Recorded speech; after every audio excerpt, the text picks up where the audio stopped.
Selamat siang untuk kita semua. Saya merasa, ini siang atau sore? Saya merasa terhormat untuk membawakan sebagai pemateri di sini. Terhormat juga karena Bapak asrama saya di SMA Agustinus, Bapak Didimus Temong Mere hadir.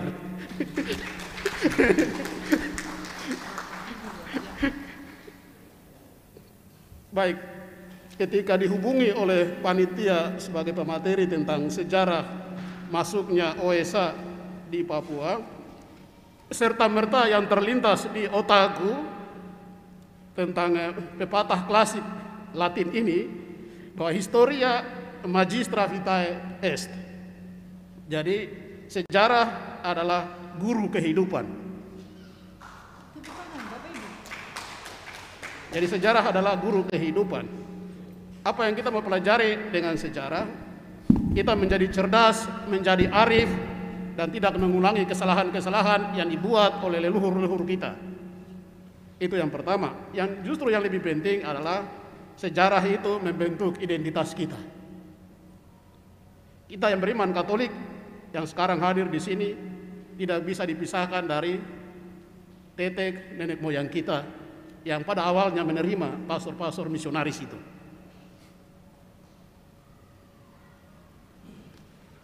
Dengan mempelajari sejarah, kita sedang melihat potret diri kita sendiri. Sebagaimana tadi Pater Kon sudah bilang, sudah sampaikan, saya lihat bahwa kronologis waktu ini baik sekali, bahwa dari Yesuit, MSC, OFM, OSA, OSC. Memang itu yang terjadi di Papua begitu. Kebetulan saudara-saudara misionaris ini semua dari provinsi, dari Belanda semua. Mereka saling mengenal dan mereka saling mengundang untuk bermisi di Papua. Saya tidak bermaksud untuk menyampaikan secara detail tentang OSA dan sejarahnya di Papua. Yang detail-detail, informasi detail itu banyak, ada beberapa buku-buku sejarah, terutama yang ditulis juga oleh saudara OSA, OFM, tentang sejarah perkembangan gereja, masuknya gereja dan perkembangan di Papua. Ketika saya mempelajari sejarah OSA di Papua, saya coba membagi dalam 4 tahap, yaitu tahap pertama, tahap diundang dan hidup bersama dengan saudara-saudara Fransiskan. Tahap kedua adalah tahap gereja otonom.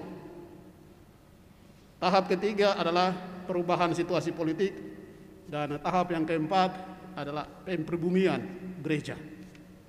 Tahap-tahap ini yang saya pelajari dari sejarah gereja-gereja kita Katolik di Papua. Kami tahun depan pada tanggal 1 Januari OSA akan merayakan 70 tahun OS di Papua. Jadi OSA sudah tahun depan 1 Januari telah berkarya di Papua selama 70 tahun. Tahap pertama yang saya mau sampaikan di sini adalah tahap awal di mana saudara-saudara OSA diundang dan hidup bersama dengan saudara-saudara OFM. Jadi pada bulan Agustus tahun 1952 ada berita menggembirakan bahwa pastor-pastor dari Ordo Santo Agustinus OSA menyatakan kesediaannya untuk membantu pastor-pastor dari Ordo Fransiskan yang terlebih dahulu telah berkarya di Nederland, New Guinea, atau yang kita kenal sekarang Irian Jaya, Papua, Papua Barat. Jadi pada tanggal 1 Januari 1953, 2 orang OSA mendarat di Biak dan terus lanjut ke Papua, yaitu Pater Malakias Van Diepen dan Alex Neltin. Pater Van Diepen kemudian menetap di Hollandia, dan Pater Alex Neltin beberapa hari minggu kemudian kembali ke Sorong untuk berkarya di Sorong, di sekolah-sekolah dan di asrama yang didirikan oleh saudara-saudara Fransiskan, yaitu di Dom. Karena daratan Sorong itu, daerah itu dilarang untuk tinggal karena itu daerah minyak, perusahaan minyak. Jadi semua tinggal di Dom. Jadi Pater Van Diepen sendiri yang tinggal di Hollandia.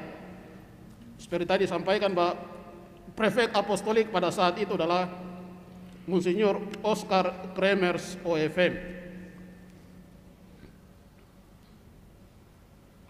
Pater Van Diepen dipercayakan untuk berpastoral di Hollandia atau Jayapura yang sekarang kita kenal, atau di Hollandia Haven atau pelabuhan sekarang, dan Bergendal atau Argapura tuh. Pada saat itu Monsinyur Kremers memberitahukan kepada dua saudara Agustin ini untuk mencari tempat pastoral yang tetap supaya mereka bisa berkarya, bisa mengembangkan karisma-karisma ordo di wilayah itu. Kami pernah untuk waktu yang singkat melayani tahun 53 sampai 54, melayani hidup di pedalaman Hollandia, Arso, Waris, di Mimika, di Sungai Memberamo, dan di tepian Sungai Memberamo di situ. Tapi rupanya tempat-tempat ini semua tidak kena di hati. Ya, tidak meyakinkan kah? Mau bilang apa? Nanti baru tahun 2000, tahun 1954, dua orang saudara OSA bergabung lagi dari Belanda, yaitu Cor Farbarsen dengan Van Burden. Mereka datang bergabung dan berkarya di pedalaman Hollandia, yaitu Aroso dan Waris. Nanti baru pada tahun 1955 diputuskan bahwa OSA berkomitmen untuk berkarya terus di Nederland, New Guinea, dan wilayah Kepala Burung menjadi wilayah pelayanan tetap OSA Provinsi Belanda. Itu baru diputuskan pada tahun 1955.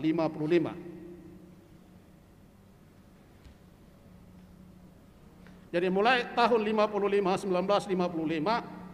tahap demi tahap OSA yang ada di Hollandia mulai bergeser ke Kepala Burung, dan perlahan-lahan juga secara bertahap-tahap saudara-saudara Fransiskan yang ada di Kepala Burung meninggalkan Kepala Burung dan kembali ke Hollandia. Ini perlahan-lahan bertahap-tahap. Mulai tahun 1956 datang lagi dua orang saudara OSA, yaitu Hans Fulshoff dengan Ben Nors. Jadi hampir ya setiap tahun ada dua orang misionaris yang datang dari Belanda untuk memperkuat pelayanan pastoral di New Guinea. Tahun 1957 datang juga Pater Martinus van de Kraan. Orang ini paling sangat terkenal dan disayangi oleh masyarakat Caron. Martinus van de Kraan, Wim Rijven, dan Harry van der Rinten. Yang kita baca dari sejarah-sejarah ini biasa memang membosankan. Membosankan karena apa yang mereka lakukan kesan monoton.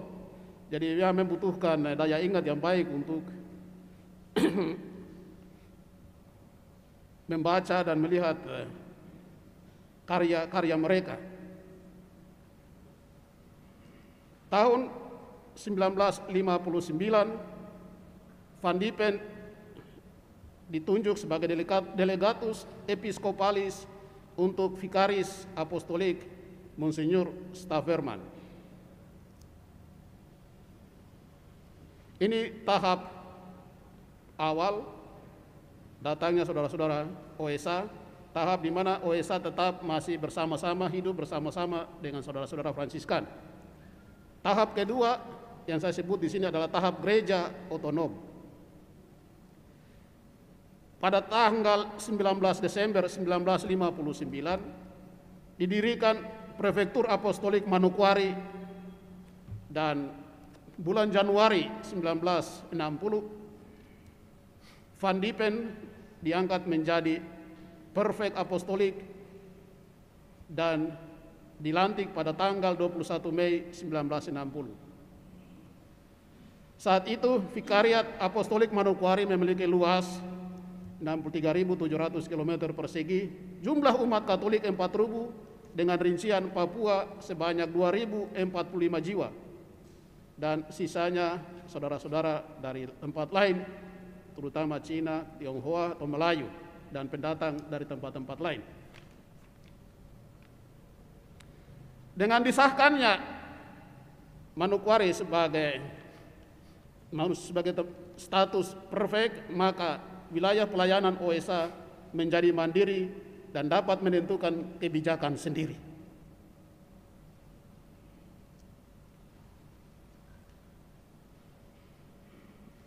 Tahap yang berikut adalah tahap masa-masa sulit perubahan situasi politik, yaitu dari tahun 1960 sampai 69.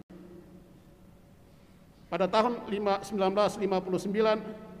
perusahaan minyak NNJPM secara bertahap mengurangi karyawannya dan memulangkan tenaga kerja Indonesia ke daerah asalnya karena Presiden Soekarno dengan politik konfrontasi anti kolonialisme mulai mengirim pasukan RI dengan bantuan Uni Soviet USA. Tahun 1962, pemerintah Belanda menyerahkan kedaulatannya kepada UNTEA, dan pada tanggal 1 Februari 1963 RI mulai mengibarkan benderanya bersama-sama dengan bendera PBB setelah bendera Belanda diturunkan. Pada tanggal 1 Mei 1963 UNTEA menyerahkan New Guinea kepada RI. Dari sejarah-sejarah ini, apa yang penting ini bukan politik, bahwa bagaimana saudara-saudara misionaris tidak kehilangan akal. Untuk menjaga kemungkinan misionaris Belanda, khususnya OSA Belanda, kelak diusir dari New Guinea, OSA Belanda meminta bantuan OSA Provinsi Spanyol, Filipina. Maka datanglah 3 orang OSA dari Spanyol yang pernah berkarya di Keskupan Manokwari Sorong, yaitu Pater Gabino Peral yang berkarya di Caron sekitar 3-4 tahun. Setelah itu pulang jadi uskup di Salamanca, Spanyol. Terus Francesco Codesal dan Pater Francisco Nino. Mereka ini datang tahun 62 sampai 68, waktu yang singkat. Dalam masa-masa sulit itu, para uskup Papua mencari hubungan dengan pemerintah RI dan bertemu dengan Presiden Soekarno. Dari pihak uskup-uskup Indonesia dikirim beberapa tenaga untuk membantu proses peralihan, antara lain Pater Hari Pranata SY, Pater Van Diepen OSA, Monsinyur Van Diepen OSA mencari tenaga Indonesia untuk membantu. Pada tahun 1964 datanglah suster-suster CIY, tahun 69 pater-pater SPD, dan datang juga pastor-pastor OSA dari Belanda, Werner Krone, dan di STFT yang dosen dipindahkan dari Leuven, Belgia, Pater Andreas van Meegerin. Ini orang yang berjasa terhadap pendidikan STFT Fajar Timur, peletak dasar kurikulum STFT Fajar Timur, Van Riel, Pitep, dan terakhir datang ke Papua adalah Anton Tromp tahun 69. Beliau saudara satu-satunya misionaris OSA yang sekarang masih hidup dan bertahan di Manokwari sebagai rektor SMP Villanova.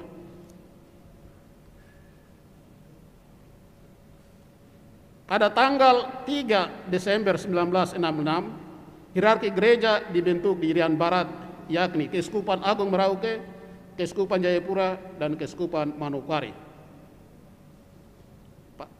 Monsinyur Van Diepen ditabiskan sebagai uskup pada tanggal 1 Juni 1967 di Roma. Pada tahun itu juga didirikan ATK sebagai pengganti Seminari Agung yang berdiri di Jayapura pada tahun 1964. Maksud pendirian ATK adalah bahwa mendidik kaum awam sebagai kader gereja.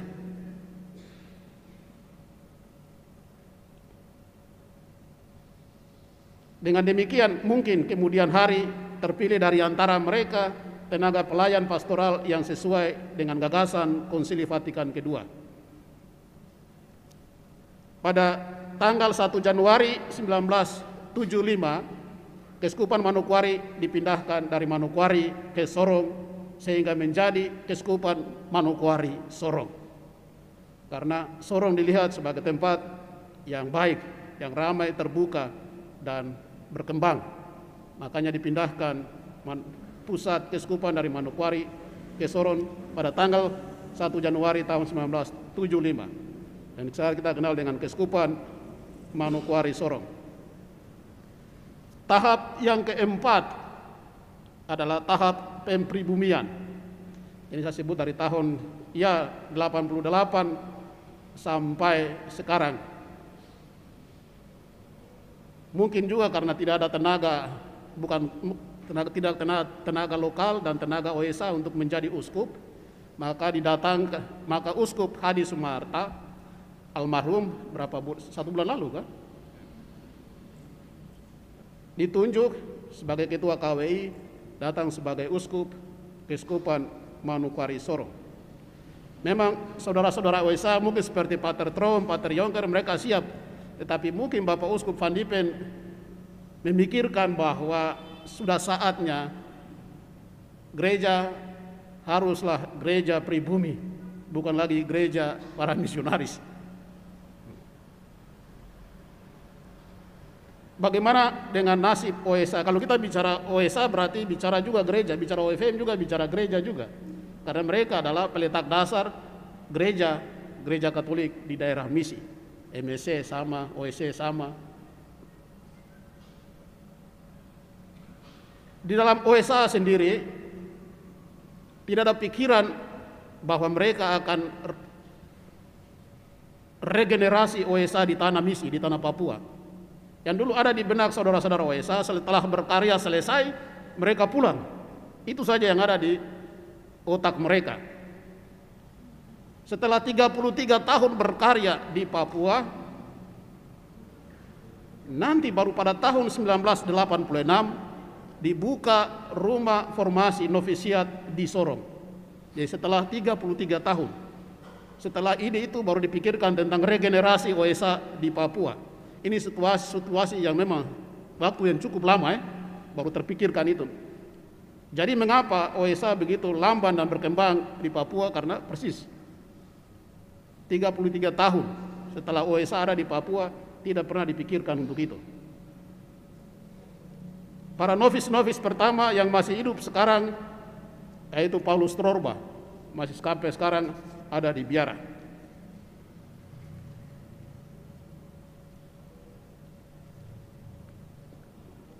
Yang berikut yang saya mau sampaikan dari semua tahap-tahap ini, usaha-usaha apa yang dilakukan oleh saudara-saudara OSA itu, para misionaris OSA. Usaha-usaha yang mereka lakukan secara singkat saya tulis di situ, misalnya pewartaan Injil. Pewartaan Injil, terdapat kesadaran komunal para misionaris Katolik perihal kekayaan, hikmat, kebijaksanaan manusia Papua yang terpendam dalam kebudayaan mereka. Para misionaris tidak menemukan di Papua seorang manusia yang hampa ibarat kertas putih. Selama berabad-abad lamanya, Sang Pencipta telah bergaul, berdialog dengan mereka terus-menerus. Karya pewartaan Injil ini merupakan suatu proses dialog terus-menerus. Para misionaris Katolik pada umumnya menghargai nilai kebudayaan dan kearifan lokal dan berupaya menjaga dan mengembangkannya. Relasi antara Injil dan kebudayaan tetap menjadi pergumulan di daerah-daerah misi di seluruh dunia, juga termasuk para misionaris saudara-saudara kita OFM, MSC, OSA. Di bidang pendidikan, kita tahu semua dengan pendidikan tentu saja mendapat perhatian serius. Kita kenal dengan YPPK yang menyelenggarakan pendidikan sampai di pedalaman. baik pendidikan dasar maupun pendidikan menengah, tingkat pertama dan tingkat atas. Secara berkala, PSW, PSD berkunjung, berkeliling, mengadakan inspeksi, visitasi. Di samping itu juga dibuka asrama-asrama untuk mendidik putra-putri Papua. Asrama putra-putri di tingkat SMP, SMA, dan di tingkat sekolah-sekolah kejuruan, SKKP, Sekolah Kepandaian Keputrian. Dengan pendirian sekolah-sekolah dan asrama ini dimaksudkan untuk memberi ruang dan kesempatan kepada anak-anak Papua untuk berpartisipasi dalam dunia pendidikan. Mereka anak Papua diberikan beasiswa dari Ordo, dari Keskupan. Walaupun berat pembiayaannya, namun sarana-sarana pendidikan dan beasiswa mutlak perlu agar anak-anak dari pedalaman juga memperoleh kesempatan yang wajar dan seimbang dalam perkembangan pendidikan. Yang berikut tentang di bidang kesehatan. Seperti pada bidang pelayanan yang lain yang disebut di atas, misionaris OSA Belanda juga mendirikan balai pengobatan terutama di daerah-daerah pedalaman di Keskupan Manokwari Sorong, di pedalaman Tambrau, pedalaman Maibrat, pedalaman Bintuni. Misalnya di Ayawasi tahun 1963, di Ayata tahun 1972, di Suswa tahun 1976, di FEV 1977. Dalam bidang kesehatan ini diberi perhatian yang besar kepada sub-sub bidang yang dirasa penting seperti pembinaan dan pengawasan terhadap polik-polik cabang, pekerjaan preventif berupa penyuluhan dan penataran tentang gizi, pertanian, perawatan pre dan pos kelahiran. Di samping semua itu, diberi perhatian khusus kepada beberapa jenis penyakit seperti kusta yang menyebar di daerah pedalaman. Di bidang berikut yaitu hubungan udara. Berkembangnya suatu daerah erat hubungannya dengan sarana perhubungan. Di daerah pedalaman Keskupan Manokwari Sorong tidak memiliki sarana perhubungan selain hanya dengan berjalan kaki melalui jalan-jalan tikus, jalan-jalan setapak. Situasi yang sulit itu sangat menyulitkan karya pewartaan Injil. Keadaan itu berubah secara fundamental dengan kehadiran pesawat AMA pada tahun 1958. Dengan dibukanya lapangan-lapangan terbang, hubungan antara daerah terbuka dan mudah dijangkau. Masyarakat Papua yang hidup di daerah pedalaman secara bertahap mulai bersentuhan dan berkontak dengan kebudayaan-kebudayaan lain, terutama di kebudayaan-kebudayaan kota.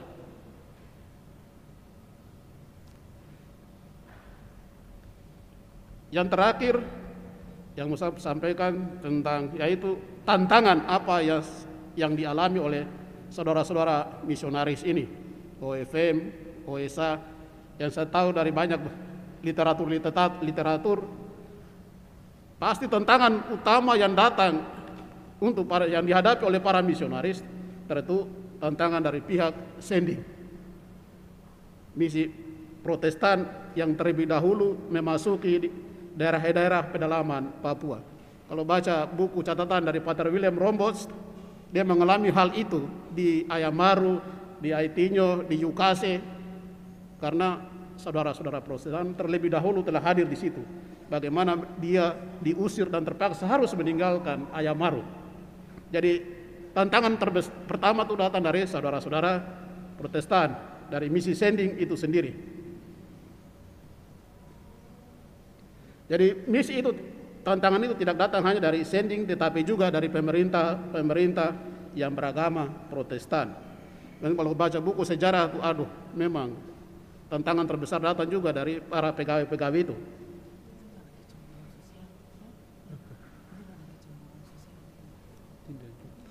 Tantangan berikut yaitu tentu saja medan geografi Papua serta sarana-sarana perhubungan yang tidak selancar seperti sekarang ini.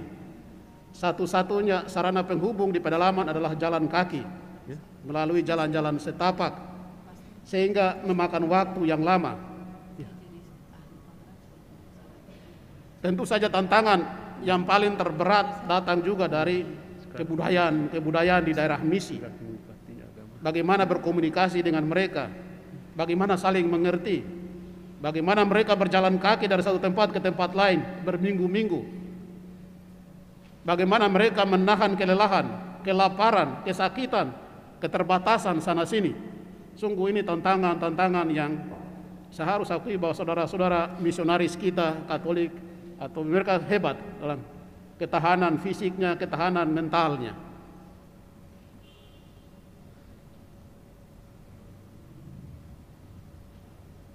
Catatan saya tentang tadi tahap-tahap perkembangan atau sejarah OSA di Papua, ada beberapa yang saya catat di sini.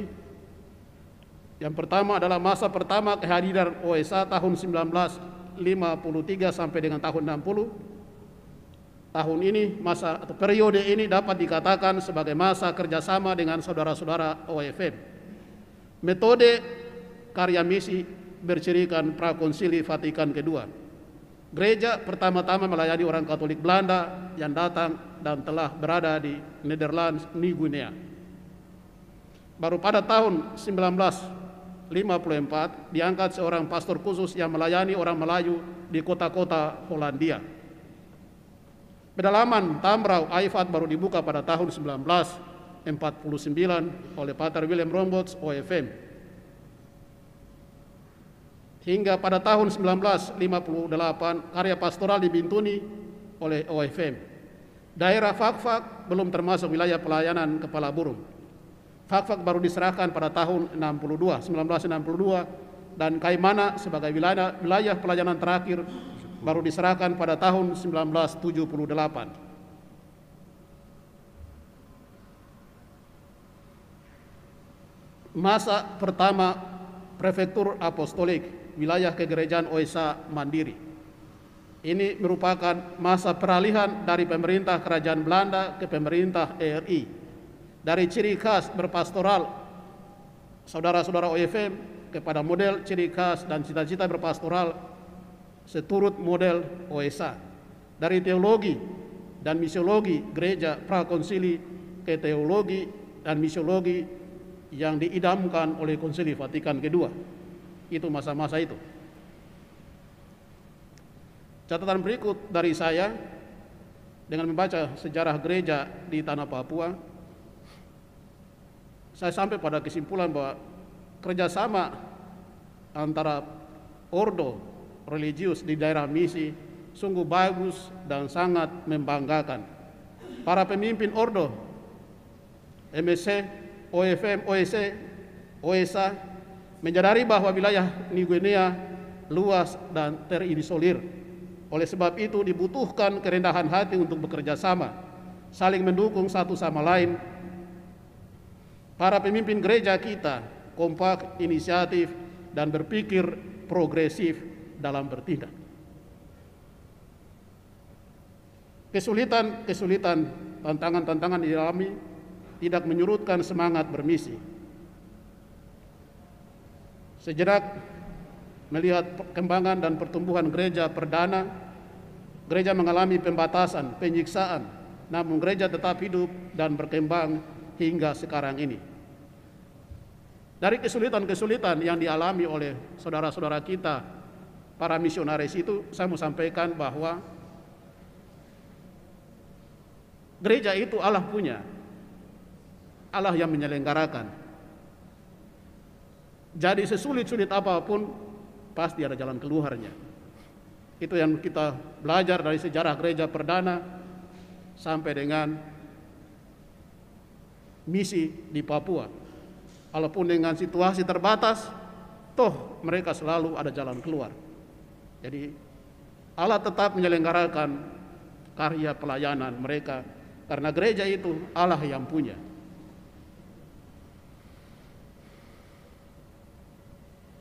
Saya sampai di situ saja, saya kembalikan. Terima kasih.